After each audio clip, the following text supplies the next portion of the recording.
by anything whatsoever. He is absolutely God. By definition, it would have to be not limited by time, space, or matter. Next question. What about the races? Where do they come from? Well, there's no question there's a lot of different looking people on this planet. Black ones and white ones and yellow ones and tall ones and little ones, etc. But there really aren't any races. There are skin colors. There's only one race. It's called the human race. Would you say these are different races of cows? No, they're just different skin colors. Okay, and I can assure you they all look the same in the meat locker, and they all taste the same on the hamburger. Okay, they're just different skin colors, that's all. There are 4 theories of where the races come from. I don't know which is true. I suspect I do, but I'll just give you the 4 theories and tell you what I believe. One theory says Adam and Eve are medium brown, and they produced all the races, all the colors in their own children. Could be true. There's an albino, 3 albino children born to a black couple. It's just an interesting bit of trivia here.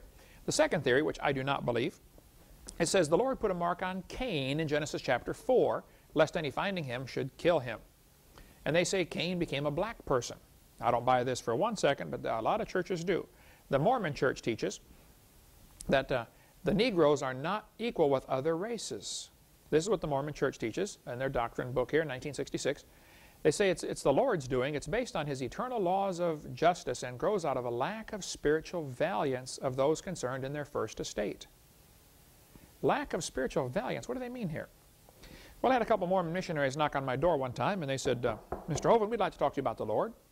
I said, that'd be great, fellas. Which Lord would you like to talk about, yours or mine? They said, oh, we serve the same God. I said, no, fellas, I'm sorry. We serve a different God. I said, let me show you here. Does your God have a body like mine? They said, yep, we believe he does. I said, okay, my Bible says God's a spirit, and they that worship him must worship him in spirit and in truth. I said, does your God live on the planet Kolob, K-O-L-O-B? They said, yeah, we believe he does. I said, well, my Bible says God is all places. The eyes of the Lord are everywhere. He's not living on a planet. He's every place at the same time. That's God. I said, does your God have thousands of wives? He said, yeah, we believe he does. I said, does your God have normal physical relations with those wives and produce spirit children up in heaven? They said, yeah, we believe he does. I said, now, does your God produce the spirit in heaven, and the human couple on earth only produces the body? Is that what you guys teach? They said, yeah, that's correct. I said, now, if the spirit baby in heaven is a valiant spirit baby, if it's a good spirit baby, when it comes to earth, it gets a white-skinned body. But if it's a bad spirit baby, it gets a black-skinned body. Is that what you believe? They said, well, you're not supposed to know that, but yeah, that is what we teach. I said, fellas, I know you got the little tag on that says elder, even though you're 17. I said, I've been married, now it's been nearly 30 years. I said, I've got 3 children grown, got grandchildren. I said, I taught biology and anatomy. I used to raise hamsters. I said, did you know there are 2 babies born on earth every second, 24 hours a day, 7 days a week, nonstop? And your God supplies a spirit for each one. I said, when does he get time to answer your prayers? Of course, they knocked the dust off their feet, and they never came back. I don't know what happened to them. But the Mormon church teaches that the Negroes are a result of a lack of spiritual valiance in the first estate. That is stupid, okay? That's not true. They say, Cain, Ham, and the whole Negro race were cursed with a black skin, the mark of Cain. Peterson said, if a Mormon apostle, if there's 1 drop of Negro blood in my children, they received the curse. Brigham Young said, shall I tell you the law of God in regard to the African race? If the white man who belongs to the chosen seed mixes his blood with the seed of Cain, the penalty under the law of God is death on the spot. This will always be so. There's a good book you ought to get called The Secret History of the Mormon Church to see what's happened. How many people were killed trying to leave the Mormon Church? I mean, it was a serious thing in the early days. I don't know if it still is. I would hope not, but it certainly was. Read the book about secret history. Okay, the third theory about the races says that Noah put a curse on Canaan, his grandson, Canaan. Genesis 9 says, cursed be Canaan, a servant of servant shall he be. Genesis 9:26, Canaan shall be a servant. Canaan's a servant. Some people think that Canaan became the first black man, and the black people are supposed to be servants. I think that's silly, that's dumb, it's not true. But those verses were used to justify slavery during the Civil War here in America. That's not where the races came from. Canaan was not the first black man. The fourth, and I think the most reasonable theory, is that the skin colors came as a result of the Tower of Babel. After the flood, God told them to spread out, have lots of kids, and move around the world. Well, they didn't. They disobeyed God. They stayed in one place, and they tried to build this big tower. Genesis 10:5 says, by these were the isles of the Gentiles divided, in their lands, everyone after his tongue, after their families, in their nations. I think what happened at the Tower of Babel, they broke up into languages, and people had to travel off, and those that spoke French went together, and those that spoke German went together, and they ended up, you got to marry into this little group. So you have close inbreeding, and if you marry cousins or sisters or nieces for a few generations, you're going to have a redneck after a while. Very unusual traits will become pronounced. This is what happened to the Habsburg dynasty. They had to marry royalty. Well, pretty soon they started looking really strange. Long nose, weird looking face, great big chins, 6 fingers, sometimes hemophiliacs. I mean, a lot of serious problems in the Habsburg dynasty. But Genesis 10:32 said the families of Noah is what created the nations and also the languages. There's a good book by Bill Cooper you can get called After the Flood, which deals with this topic in great detail.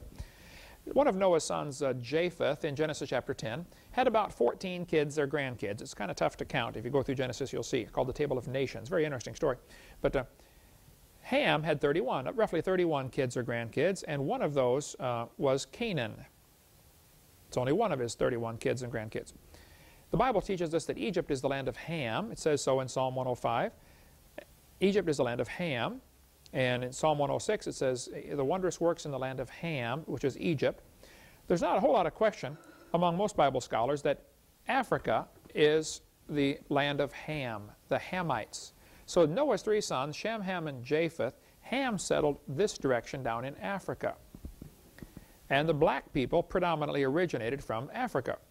The Japhethites, the descendants of Japheth, became the Europeans. They traveled over this way.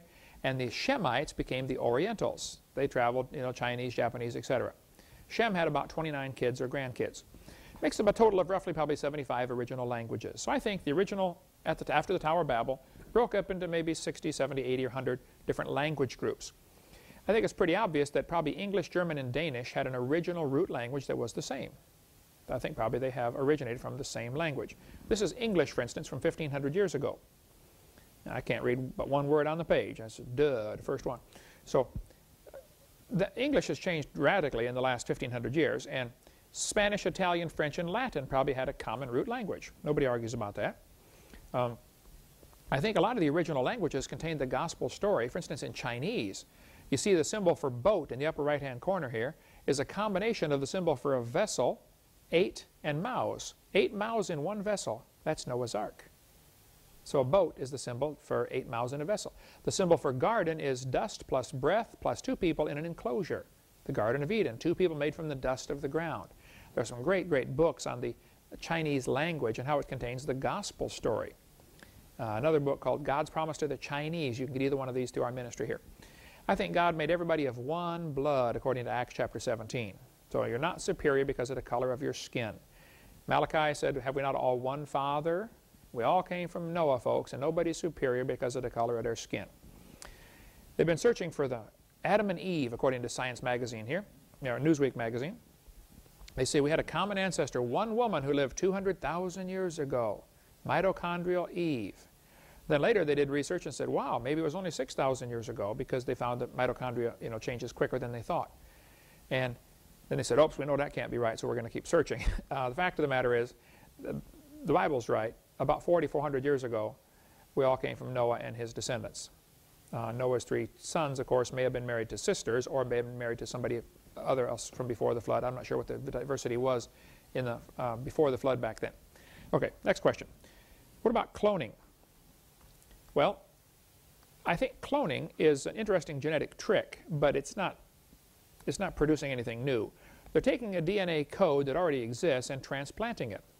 And the DNA code is incredibly complex. We cover this on seminar part 4, how complex the code is. What happened with the sheep Dolly, they took a 4-year-old sheep and they tried to take a cell and take a nucleus out of the cell and put it into a different cell and implant it so it would develop into a new sheep. They had 277 failures. It cost them $50,000 to make that one sheep. And then Dolly ended up aging much faster than normal and died very early. Didn't live near as long as a normal sheep does. So basically, there was a failure. $250,000 for one sheep. I said, fellas, hey, the sheep can do this a whole lot quicker and cheaper. Leave them alone. They're doing fine. Okay. Next question. Why did God make poisonous snakes in a perfect world? I don't know the answer to this one for sure, but I have a theory that might help shed some light on this. Dr.